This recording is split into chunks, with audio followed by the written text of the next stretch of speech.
Henry Charles Mills emerged onto the scene on the 18th of June 1921 in the town of Sandy Point to Henry Charles Mills and Jane Mills.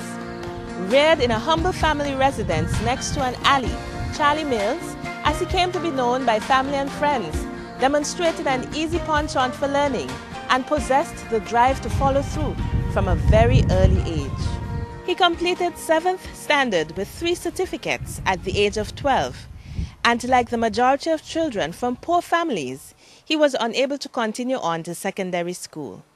Mr. Mills began to teach when he was 13 years old at the Sandy Point Boys' School.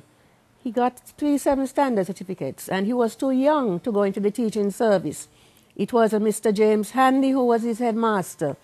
So he was put in the classroom to teach as an assistant pupil teacher.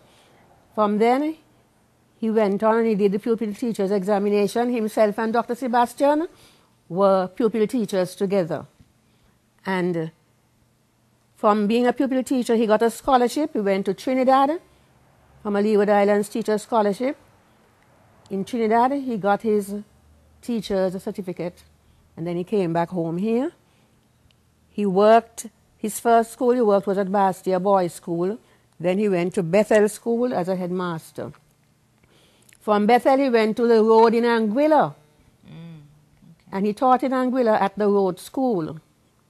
He came back to St. Kitts and taught at the Sandy Point Boys' School for a number of years. Then he became a supervising teacher, where he taught pupil teachers all around the island. In the classroom, Mr. Mills's reputation quickly grew as a no-nonsense character, and the teaching ministry wisely used him where there was a need. When Mr. Mills came to boys' school, he came at a very difficult time. He came after Mr. Elms, was headmaster, and then left really. And the discipline in the school was a bit of a problem. I could remember Mr. Elms, we had almost a mini riot, really, where a number of school boys outside, I think it was a Friday afternoon, started pelting the schools with bombs and all kinds of things and so on. And we had to close the school. We had to go and close the windows and so on to stop the stoning of the school the afternoon, really. So when Mr. Mills came to the school, he came knowing that boys' school was a problem.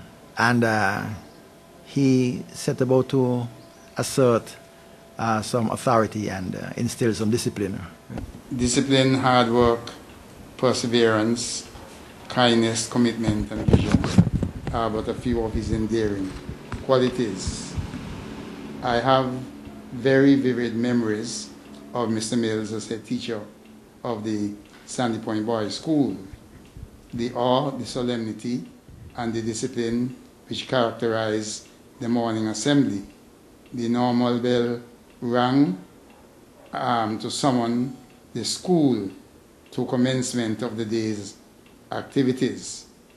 That moment stood a tall, graceful, immaculately dressed, relatively young principal. Over 500 boys would move with alacrity to their respective places in the schoolyard. Silence reigned. All the boys thought that he was looking directly at them, his eyes penetrating them, and he was interpreting their very thoughts. In those days, the 1960s, the education system was just a few steps removed from that left after the emancipation of the enslaved in 1833. It was the creative methods and high standards imposed by teachers such as Charlie Mills that made St. Kitts and Nevis the envy of the region. In those days, the headmaster really had no office. He had a desk on the platform, and that was his office, really. And from that desk, you looked at the whole school. The first standard and second standard on right and left, and then the third standard up in front of you. So that was the office. He set about to instill what he thought would have been the best way of doing some discipline. He instituted a number of tests from 3rd standard to 7th standard. He had 5 subjects, a test in 5 subjects. And if you failed, you were demoted. And to pass those days, it was not 50% of the total pass mark. It was to pass in every subject, more or less. And as a result of the test, you had almost you had a large-scale demotion. So from 7th standard to 6th, from 6th to 5th, from 5th to 4th, from 4th to 3rd, really, because the failure rate was very high, really. And I think that probably was his way of ensuring that the intellectual discipline really was somewhat instituted, really, so that the persons who were in a class were entitled to be in that class. The slack and so on was slackers was sort of removed. And it was his way of saying we mean business. If you're coming to school, you have to study. He was also strong on punctuality. That was went back. You have to be punctual, very punctual. And the morning devotion that you got in the yard and sort of do your exercise and so on. And that again, he was strong that had to be carried out, really. And he was very strong in using the strap. He was very strong using the strap. And which is not unusual, because in those days, really, a strong teacher is one who used the strap, really. A weak teacher didn't use the strap. So it's not unusual, really. And the talking in class, I used to have a fair amount of talking in class, really, you used to. And he'll patrol the corridors. Well, there's no corridors because it's between the classes.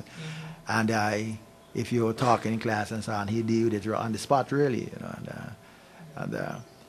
So the school moved from a situation where things were not as tight and strict to one which was fairly strict. And you knew who was in charge, and he let you know who was in charge, really. While all residents, Negro, Caucasian, and every shade in between had the opportunity to attend primary school, there were only a few places in the Bastia Grammar School. Well, all these schools in every village had what you call an all-through school. That is, they went from the kindergarten right up to the standard 7. The ushering in of the comprehensive school meant a change. Most of the schools were changed to just a primary school. They went from, well, the kindergarten standard to the equivalent of the grade 6. And the top streams, which would be what you'll call the grade 7, or we would call the standard 5 to standard 7.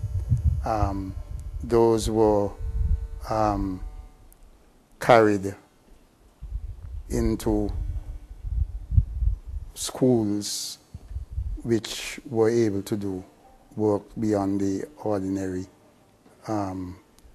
standard 5.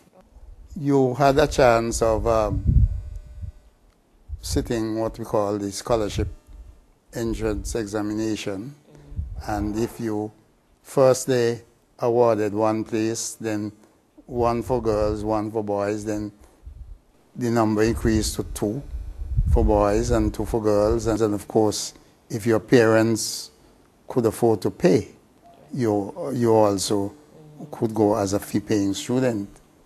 And that was the privileged class. Most of the parents who were able to pay paid their fees. I think it was $14.40 per term. Because in those days, high school education, as cheap as it was then, to go to the high school, when in my time was to pay $14.40, and parents had it hard to find $14.40 to pay for their children to go to school.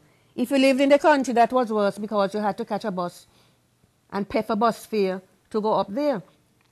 So it was very difficult to get into high school for one, and then to pay all this expense and whatnot. Because in those days you had to sit an exam to get into the high school, and the places were so few that no matter if even you're a bright person, you might not even get into high school because the places were very few. And Mr. Mills decided that every child should get a free secondary education.